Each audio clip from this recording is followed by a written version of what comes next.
dan tantangan KUHP baru sekaligus merayakan ulang tahun yang ke-70 dari Prof. Tuti. Mengapa kita harus merayakan ini? Pertama dari sisi keilmuan beliau sangat banyak membantu kami di Kementerian Hukum sejak berapa tahun yang lalu ya. Yang saya ingat tahun 2009 waktu bimbingan itu beliau masih menjabat sebagai Dirjen HAM. Jadi 2004 ya Ibu ya? 2006 sampai 2016 10 tahun. Beliau pernah menjabat sebagai Dirjen HAM 7 tahun kalau tidak salah. Kemudian pernah menjabat sebagai Dirjen AHU, kemudian terakhir Kepala BPSDM. Dirjen AHU-nya sangat singkat. Nah, nanti tanya beliau mengapa sangat singkat di Dirjen AHU. Bapak Ibu, banyak sumbangan yang telah diberikan oleh Prof. Tuti sebagai seorang akademisi maupun sebagai seorang birokrat.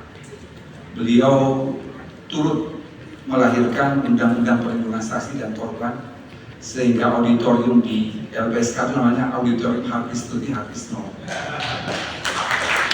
Beliau juga turut menghadirkan Undang-Undang Sistem Peradilan Pidana Anak. Dan tentunya yang spektakuler untuk kita semua adalah Kitab Undang-Undang Hukum Pidana. Beliau juga tadinya terlibat di dalam RUU Kitab Undang-Undang Hukum Acara Pidana KUHP. Tapi karena memang kita perlu waktu yang cepat untuk mengesahkan KUHP, beliau akan mantul dengan saya. Tapi ya itu memang harus jadi. Bapak Ibu, kalau ditanya apa tantangan dari implementasi KUHP baru, saya meyakini aparat penegak hukum kita, teman-teman polisi, teman-teman jaksa, teman-teman hakim, itu siap untuk melaksanakan KUHP yang baru dan KUHP yang baru. Tapi saya agak ragu, apakah masyarakat kita siap dengan KUHP yang baru? Mengapa? Karena KUHP yang baru ini merubah paradigma kita semua. Saya ambil contoh konkret, ya bukan saja aparat hukum, bukan saja masyarakat, mungkin kita semua. Kalau kita menjadi korban kejahatan atau korban tindak pidana, maka pasti komentar kita pertama kali adalah agar pelaku ditangkap, diproses dan dihukum seberat-beratnya. Itu menandakan bahwa memang mindset kita masih menggunakan hukum pidana sebagai sarana balas dendam.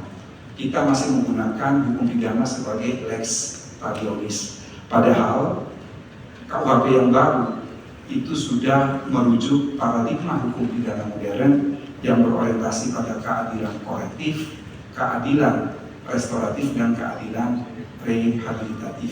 Ini yang mungkin kita harus sering sosialisasi kepada masyarakat untuk betul-betul bisa memahami.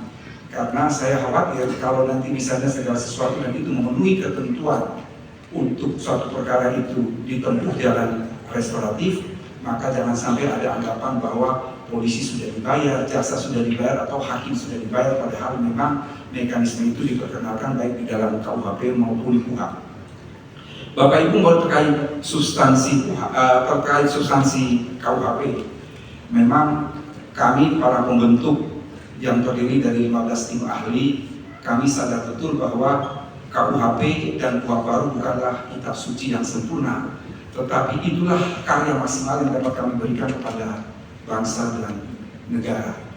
Bahwa setiap isu yang kami tuangkan di dalam kitab undang-undang hukum pidana itu pasti menimbulkan kontroversi, dan itu wajar di dalam suatu negara yang multi etnis, multi religi, dan multi culture. Pasti setiap isu akan menimbulkan kontroversi, dan terkadang isu itu dia secara diametral bertolak belakang, secara diametral bertentangan, sehingga kami membentuk undang-undang harus mengambil sikap apa yang akan kita formulasikan di dalam kitab undang-undang hukum pidana.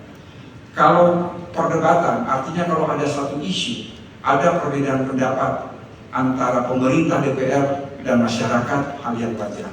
Kalau perbedaan pendapat itu antara DPR dan pemerintah, hal yang wajar.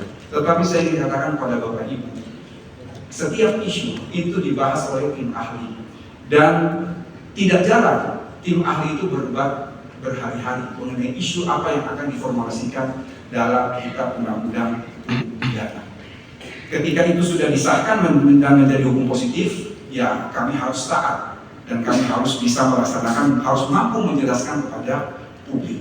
Ya kalau saya harus berterus terang, ini kita flashback lagi ke belakang. Ada beberapa isu yang sebetulnya Prof. Tuti dan saya tidak setuju, misalnya mengenai hukum yang hidup dalam masyarakat. Waktu perdebatan pertama kali di tim ahli, Prof. Tuti keberatan, saya keberatan. Alasan kami waktu itu sederhana. Dalam hukum positif yang sudah jelas saja, terkadang aparat penegak hukum itu salah, apalagi hukum yang tidak tertulis. Jadi setelah kami dijelaskan, baru kemudian kami bisa menerima.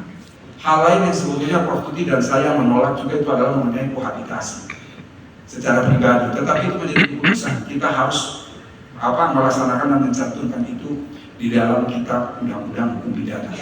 Bapak Ibu, saat ini sudah ada 15 gugatan terkait kitab undang-undang hukum pidana dan 6 gugatan terkait KUHP. Dari 15 isu yang gugatan di Mahkamah Konstitusi itu pada dasarnya tidak keluar dari 14 pasal yang menjadi isu krusial. Jadi kami waktu itu memang sudah berpikir ke depan bahwa ini pasti akan diuji dan kami siap untuk mempertanggungjawabkan secara akademik mengapa harus dicantumkan dan mengapa harus formulasinya seperti itu. Kami tim ahli siap untuk menjelaskan kepada publik terhadap materi-materi yang diuji di Mahkamah Konstitusi. Sementara terhadap KUHP ini ada kurang lebih 6 item, tapi saya agak heran juga. Salah satu item yang digugat oleh pemohon di Mahkamah Konstitusi terkait KUHP itu adalah hubungan koordinasi antara penyidik dan penuntut umum. Padahal maksud kami pembentuk undang-undang, hubungan koordinasi itu untuk membuat terang suatu peristiwa pidana, memberi kepastian hukum, dan kemudian tidak ada ego sektoral. Saya nggak tahu apa alasan pemohon untuk menguji hubungan koordinasi antara penyidik dan penuntut umum. Jangan-jangan yang terang dia menjadikan gelap, saya juga nggak tahu, belum membaca secara detail. Bapak Ibu, mengapa saya katakan bahwa aparat penegak hukum kita siap dengan KUHP yang baru? Pertama, saya kasih contoh, 2-3 hari setelah KUHP itu berlaku pada tanggal 2 Januari, Komisi Pemberantasan Korupsi melakukan operasi tangkap tangan. Sudah menyesuaikan dengan KUHP yang baru, yang berdasarkan pasal 140, aparat penegak hukum dilarang melakukan tindakan yang menimbulkan praduga bersalah. Jadi KPK sudah tidak lagi menayangkan tersangka pada saat siaran pers. Kemudian saya ingat Prof. Asep cerita waktu kita menghadiri pelantikannya Prof. Yanto sebagai Ketua Kamar Pengawas. Saat itu ada dari Kejaksaan Negeri Surabaya mau melakukan penuntutannya, sudah dengan melakukan KUHP yang baru. Yang ketiga, Pengadilan Muara Enim menjatuhkan putusan berupa pemaafan hakim terhadap seorang anak berusia 16 tahun yang mencuri kabel, lalu kemudian diselesaikan secara restorasi di pengadilan. Padahal prosesnya sudah sejak bulan November, tapi baru putusan tanggal 9, sudah ada ganti rugi dari orang tua, pihak perusahaan sudah memaafkan, lalu kemudian hakim menjatuhkan pidana berupa bukan pidana tapi putusan berupa pemaafan hakim.